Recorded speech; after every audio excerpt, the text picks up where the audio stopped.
Hola YouTube, j'espère que vous allez bien. J'ai pas prononcé cette phrase depuis 3 mois. Je suis de retour, en tout cas je vais essayer de l'être. J'espère que vous allez bien. Aujourd'hui je vous retrouve dans une nouvelle vidéo YouTube. Aujourd'hui je reviens pour une FAQ, pour faire une petite Q&A parce que ça fait des mois que j'avais envie d'en faire une et que c'est une vidéo assez chill, pas prise de tête, pour revenir sur YouTube en douceur. Donc n'hésitez pas à vous prendre un petit thé, un petit café, même si c'est pas très bon pour l'estomac. Un petit thé, une petite tisane, tout ce que vous voulez, bref. Posez-vous et on va parler.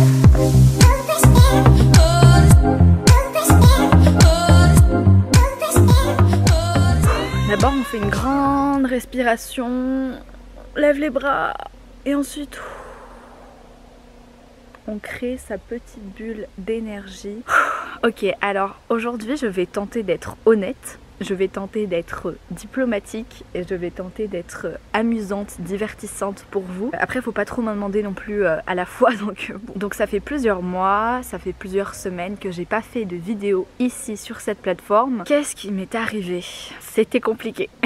Déjà premièrement, la dernière fois que j'ai posté une vidéo sur YouTube, c'était en plein milieu de mon concours blanc parce que je suis actuellement en première année de prépa littéraire et donc au mois de décembre j'ai eu un concours blanc. C'est vrai que pendant une certaine période, en novembre-décembre, j'allais pas très bien, enfin bref j'avais des petits soucis et les vidéos, en fait faire des vidéos m'a aidé à tenir dans cette période compliquée. C'est quelque chose qui m'a fait beaucoup de bien, c'était assez thérapeutique d'une certaine manière et donc pendant toute une période j'avais planifié beaucoup de vidéos qui sont sorties à la suite en fait. J'ai réussi, comme tu as pu le voir en novembre, à organiser les vidéos de façon à ce que ça sorte régulièrement, que le contenu soit intéressant, varié, structuré, etc. Le concours blanc, voilà, c'est très difficile en prépa et c'est même pas le vrai concours, donc je n'imagine même pas comment se passe le vrai concours, mais en prépa, le concours blanc, c'est une période de 7 jours, en tout cas dans mon lycée c'est comme ça que ça se passe. 7 jours où tous les jours t'enchaînes une épreuve de 3 pour le latin à 6 heures généralement, 5-6 heures pour toutes les autres matières et donc tous les jours c'est un marathon en fait, c'est vraiment très dur et c'est vrai que cette période était compliquée moralement, psychologiquement, physiquement pour je pense tout le monde et donc c'est vrai que je me suis retrouvée un peu au bout du rouleau, au bout du mur, face à un mur en fait, j'avais l'impression d'être face à un mur et c'était très compliqué. J'ai survécu, voilà, j'y suis allée, j'ai fait mes épreuves, j'ai eu des très bonnes notes, je suis très contente parce qu'en plus de ça j'avais attrapé la crève quelques jours avant le concours, niveau moral, mais je l'ai très bien réussi académiquement parlant, c'est fait, on peut le mettre de côté, ne plus en parler et je pense très sincèrement quand j'y repense aujourd'hui que c'est la chose la plus dure que j'ai eu à faire scolairement parlant de ma vie, alors que au lycée, comme beaucoup d'entre vous le savent, j'étais dans une section dite anglo-américaine, c'est-à-dire internationale, qui était donc déjà très compliquée. J'étais donc déjà habituée à un rythme de travail intense, à une pression intense. La prépa, c'est ce que j'ai vécu au lycée pendant 3 ans, fois pire. Et puis janvier et février sont arrivés et je vais pas rentrer dans les détails parce qu'éventuellement ça fera l'objet d'une vidéo, pourquoi pas d'un témoignage personnel dans le futur, mais je suis actuellement en train de traverser quelque chose de difficile. C'est une phase, ça va pas durer je l'espère, mais en tout cas j'ai beaucoup de soucis de santé en ce moment et donc c'est vrai que le mois de janvier a été très compliqué. Je suis allée en cours, je suis plus allée, etc. Février je ne suis pas allée en cours et là je suis actuellement pas en cours. Voilà, tout ça lié à des soucis de santé psychosomatiques, des situations, des choses qui me sont arrivées et puis la santé qui déconne. Je suis en roue libre et vraiment niveau santé ça va pas. Mental autant que physique hein, comme vous l'avez compris. Et donc en fait j'ai pas fait de vidéo pendant tous ces mois, pendant toutes ces semaines parce que j'y arrivais pas. J'avais plus la motivation, j'avais plus l'inspiration de faire ça alors que c'est ma passion. Je fais des vidéos parce que je suis passionnée et j'en fais depuis que j'ai 11 ans donc c'est vraiment un truc qui dure et que je kiffe et donc vous pouvez bien imaginer que ne plus en faire ça m'a brisé le cœur parce que je n'y arrivais pas en fait, vraiment. Et c'était même pas au niveau de de l'emploi du temps, parce que oui c'était super compliqué. Le mois de janvier a été très difficile scolairement parlant et le mois de février, d'après ce que j'ai compris, pour mes camarades de classe en prépa a été dévastateur. Mais vraiment ne plus réussir, ne plus avoir l'envie, ne plus être inspiré, ne plus avoir la force de faire quelque chose qui te passionne, ça te secoue, ça te brise le cœur et moi c'est ce qui s'est passé. Aujourd'hui là où j'en suis, c'est que je suis petit à petit prise en charge, prise en main par des docteurs, autant pour le mental que le physique. Je cherche des solutions à mes problèmes et la seule chose sur laquelle je peux me concentrer actuellement dans ma vie, c'est moi, moi et moi. Et quand je dis ça, c'est pas du tout d'une manière égoïste ou peu importe, narcissique, etc. C'est vraiment ma santé, parce que ma santé, voilà, elle va pas bien et donc c'est la seule chose sur laquelle je peux me concentrer pour essayer de me rétablir, d'aller mieux et de pouvoir reprendre des études qui me passionnent et qui m'intéressent. Bref, donc ça c'était un peu l'explication. Maintenant, on va passer à la Q&A, la FAQ, parce que j'ai quelques questions que vous m'aviez posées il y a plusieurs mois et j'ai toujours pas fait la vidéo dessus, donc j'en suis désolée et je vais le faire maintenant. C'est parti, je vais commencer à poser les questions. Une idée de ce que tu veux faire plus tard? Absolument pas. J'ai envie de... j'ai envie de vivre ma... Ça c'est l'effet que la question me fait. En ce moment je suis un peu sur un trip, genre peut-être que j'ai envie d'être enseignante, chercheuse. Mais je sais qu'il y a très peu de postes pour ça. Après bon, c'est pas les postes qui vont me freiner dans mon envie de faire quelque chose. Je sais pas du tout. En tout cas je sais que j'aime les sciences sociales et les sciences humaines, donc c'est peut-être quelque chose que j'aimerais explorer un peu plus tard. Ma passion c'est la vidéo, donc j'aimerais aussi lier ce que je fais plus tard à l'écriture et la vidéo, peu importe ce que c'est. Peut-être que j'aimerais travailler dans des ONG, peut-être que j'aimerais travailler dans l'humanitaire, I don't know. C'est plus facile pour moi de vous répondre les choses qui me rendraient heureuse dans un futur travail. Je pense que je serais heureuse dans un travail qui me permet et qui me demande de voyager, d'écrire, de faire de la vidéo, de faire du contenu en vidéo et puis aussi de faire de la recherche, que ce soit en économie, en sociologie, en histoire, en philosophie, j'aime beaucoup la philo, en anthropologie, enfin bref. Plein de choses qui me plairaient. On enchaîne les questions difficiles. Qu'est-ce qui te rend la plus heureuse? Très honnêtement, voyager. Si jamais je devais dire un truc, voyager. Les plus beaux moments que j'ai passés dans ma vie, c'était des moments où j'étais à l'étranger et entourée de personnes merveilleuses. Donc je peux en conclure que les choses qui me rendent la plus heureuse sont mes amis, les gens, l'humain et les voyages. Voilà. D'autant plus que je suis quelqu'un d'assez, je pense, international, à la fois dans ma carrière et à la fois dans ma vie personnelle. Avec les années, j'ai réussi à rencontrer des gens de beaucoup de pays différents, ce qui est incroyable. J'ai été bénévole volontaire dans des chantiers internationaux en Europe. C'était vraiment les plus beaux moments en fait, vraiment. Pourquoi tu as choisi d'aller en prépa au lieu d'une fac? Ou plutôt pourquoi est-ce que tu as envie d'aller dans les grandes écoles? Alors je n'ai pas forcément envie d'aller dans les grandes écoles. À la base j'ai choisi de venir en prépa parce que j'en avais envie, parce que je suis quelqu'un de très curieuse, intellectuellement je dirais, et puis humainement aussi. Et donc j'avais envie de vivre une expérience hors du commun, une expérience qui me permettrait d'apprendre et me permettrait d'apprendre à apprendre. C'est vrai que cette question mérite d'être posée, d'autant plus que je suis actuellement en plein reconditionnement, questionnement par rapport à mes études liées notamment à mes soucis de santé. Et c'est vrai que j'en parlais l'autre jour avec une amie qui était en prépa et qui a quitté la prépa parce que elle était pas bien en fait à cause de ça. Alors qu'en plus de ça, elle était vraiment première de sa classe et tout, enfin vraiment intellectuellement c'est un génie. Et donc on en parlait l'autre jour ensemble, on a quand même eu une conversation de plus de 2 heures là-dessus parce que je me pose des questions et elle se les est déjà posées, elle est passée par là, elle a eu le temps, l'énergie, l'espace d'avancer dans sa réflexion. Bref, très intéressant tout ce qu'on a dit. Et puis on a commencé ensemble à partager toutes les croyances limitantes qu'on pouvait avoir l'une comme l'autre sur la prépa, toutes les choses qu'on a intériorisées parce que y a des attentes sociales, ce qu'on appelle en anglais social expectations.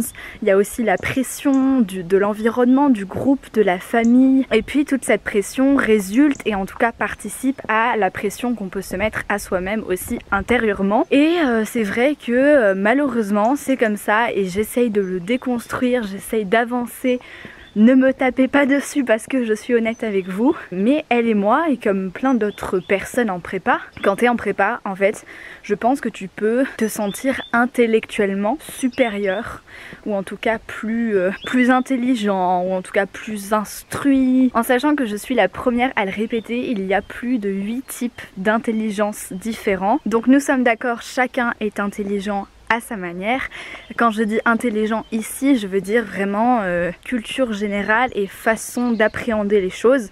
Bref, et donc parce que c'est comme ça qu'on t'a influencé autour de toi, ça arrive en fonction de ton environnement socio-économique que en prépa tu aies donc toutes ces croyances intériorisées, croyances du genre la fac c'est trop banal, c'est pour tout le monde, c'est pour la foule, c'est pour les gens qui ne savent pas bien bosser, la fac je vais m'ennuyer, ça va pas me stimuler intellectuellement assez, mais en fait peut-être, et c'est ce que je me disais c'est ce qu'on disait avec ma copine, c'est que peut-être que cette excuse de la stimulation intellectuelle en prépa, c'est juste une manière de cacher le fait que la prépa est un environnement élitiste, prestigieux, qui a de la valeur, et en fait c'est ça, et c'est beaucoup de déconstruction aussi de ma part pour me dire que tout ça, toutes ces croyances, c'est là-dedans quoi, c'est pas forcément valable en tout cas. Et c'est vrai qu'un des trucs qui m'influence aussi par rapport à la prépa, c'est le fait de me dire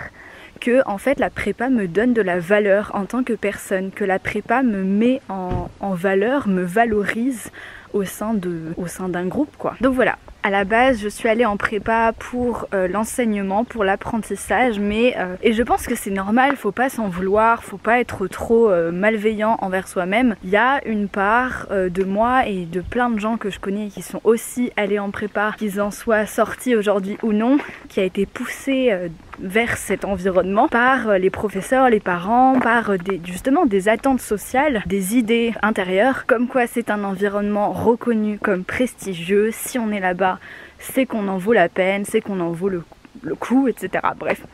Voilà. Question suivante, est-ce que t'as pas trop peur de gâcher entre guillemets tes années aux études? Oui et non. Premièrement c'est évident, la prépa c'est quelque chose de très preneur niveau temps comme énergie, donc c'est pas forcément quelque chose qui te laisse beaucoup de temps pour toi, pour ce dont tu as besoin et envie. Tout ce que je suis en train de vous dire, ça a pris bien évidemment des mois, des semaines, et ça continue de déconstruction, de questionnement, etc. Parce que en fait je pense que c'est très dur d'expliquer la prépa pour quelqu'un qui ne le vit pas ou qui ne l'a pas vécu, qui n'a pas du tout d'idée sur ce que c'est, ce que ça donne, etc. C'est vraiment très dur parce que c'est une expérience très particulière à vivre, et en fait quand t'es pas dedans, t'as du mal à comprendre ce que l'autre vit, ce que l'autre peut vivre. Et donc c'est vrai, il faut l'avouer, quand t'es en prépa, en fait t'es tellement focus sur le moment présent, parce que la prépa justement encourage à en fait ne pas vraiment pouvoir mettre de la perspective aux choses. Ça c'est quelque chose qui est très difficile en prépa quand t'es dedans, c'est que tu vois pas le bout du tunnel. Et en fait plusieurs métaphores que j'utilise à chaque fois pour décrire la prépa à des gens qui ne sont pas en prépa, c'est tu fais de l'apnée. La prépa c'est vraiment comme si t'étais sous l'eau, en apnée. Et parfois t'essayes de remonter à la surface pour respirer, mais franchement c'est compliqué, ça arrive pas souvent, et quand ça arrive, ça fait tellement du bien que t'as pas envie d'y redescendre, t'as pas envie de retourner en apnée, ce qui est normal. Deuxième métaphore, la prépa c'est comme un tunnel, un long tunnel très noir, et tu ne vois pas le bout de la lumière, tu ne vois pas le bout. Sauf si jamais t'es quelqu'un qui arrive à gérer, hein, bien évidemment, je parle de manière très générale, hein, chacun son cas. Et donc gâcher son temps aux études, déjà je sais pas trop ce que ça veut dire, mais ce que je voulais dire c'est que vraiment la prépa, voilà, c'est un environnement qui t'encourage à vivre dans le moment, vivre pour le lendemain. En fait en prépa c'est ça, en prépa tu vis pour le lendemain, tu vis pas pour le contrôle, le DS qui est dans 3 mois, non non non, tu vis pour le DS qui est demain, tu vis pour l'oral que tu as dans 2 jours. Et ça c'est vraiment quelque chose qui peut causer des sentiments assez désagréables on va dire, parce que donc tu vis en décalage avec tout le reste de la société. C'est très difficile, et donc gâcher son temps aux études c'est vraiment, en fait ma réponse à la question elle est plus en dehors de la question, dans le sens où en fait quand t'es en prépa, tu n'as pas l'énergie, tu n'as pas le temps pour te poser ce genre de questions, t'es tellement focus, t'es tellement centré sur la prépa. Et d'ailleurs de manière assez difficile, je suis en train d'apprendre en ce moment que justement c'est pas ce qu'il faut faire.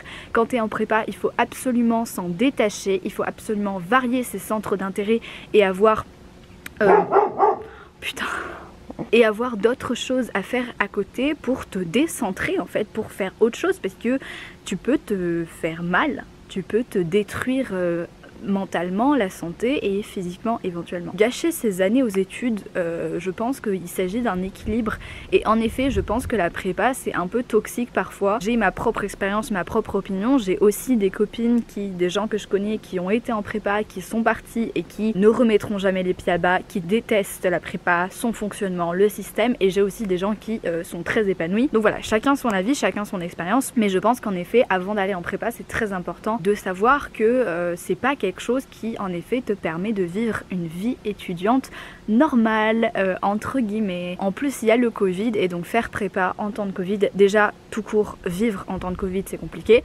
Deuxièmement faire ses études peu importe son âge en temps de Covid, on n'en parle même pas. Et puis la prépa, je dis pas que c'est pire, je dis juste que c'est vraiment très très compliqué. Voilà, être en prépa en temps de Covid c'est chaud, et encore en prépa je ne peux pas me plaindre sur le fait qu'on a le droit d'être en présentiel. Depuis le début de l'année je n'ai presque jamais été en distanciel et ça c'est quelque chose de très bénéfique. Mais c'est chaud parce que voilà, les seules distractions qu'on pourrait éventuellement utiliser pour se changer les idées, pour ne pas littéralement vivre un enfer, on ne peut pas le faire. Et donc éventuellement on se détruit encore plus la santé. C'était une réponse assez longue, j'ai pas vraiment répondu à la question directement, mais je suis un peu passée par 4 chemins pour expliquer que la question a du sens et en même temps elle en a pas. C'est juste très difficile de pouvoir y répondre. Pardon, je vais remettre ma caméra. J'aime pas les chats. Question suivante, comment ça se passe la prépa? Est-ce que tu t'en sors? Très honnêtement, académiquement parlant, scolairement parlant, je m'en suis très bien sortie. J'ai eu un très bon classement, je m'y attendais pas, j'ai des très bonnes notes, qui me satisfont. Oh la honte, qui me rendent satisfaite.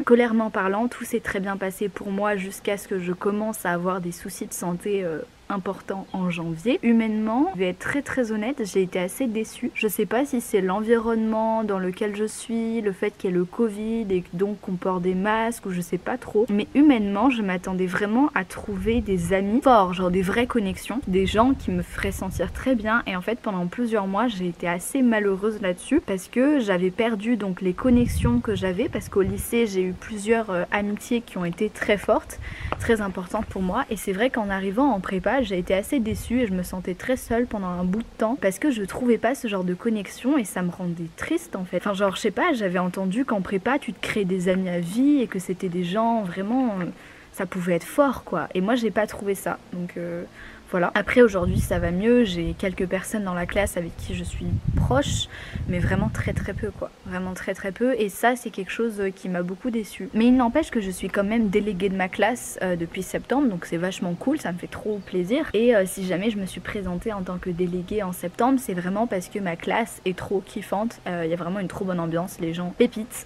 très bienveillants. Et puis pour finir, émotionnellement, comment ça se passe, est-ce que je m'en sors? C'est dur, c'est très très dur.